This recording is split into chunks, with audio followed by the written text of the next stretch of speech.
ओम तारे तुतारे तुरे सोहा। यो बेरुम शब्द मात्र होइन है, यो त त्यो असीम करुणाको शक्तिलाई बोलाउने एउटा ध्वनि हो, एउटा माध्यम हो। यस मन्त्रको हरेक शब्द, हरेक अक्षरमा सुरक्षा, मुक्ति र जागरणको लागि गरिएको पुकार लुकेको छ।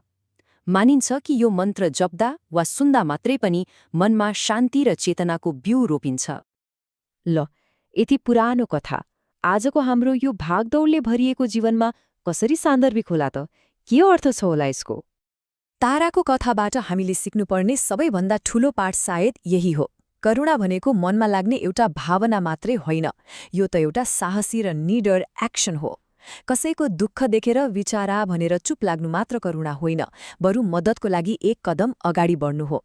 चाहे त्यो सानो सहयोग होस्, कसैको लागि बोलिदिने हिम्मत होस्, वा कसैको कुरा ध्यान दिएर सुनिदिने धैर्य, यी सबै सक्रिय करुणाका रूप हुन्। र अन्त्यमा एउटा प्रश्न आफैलाई सोधेर यो यात्रा टुङ्ग्याउँ।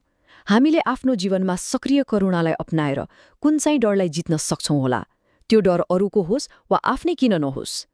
किनकि ताराको कथाले हामीलाई एउटै कुरा सम्झाउँछ, संसारको सबैभन्दा ठूलो शक्ति प्रेम र करुणामा लुकेको हुन्छ।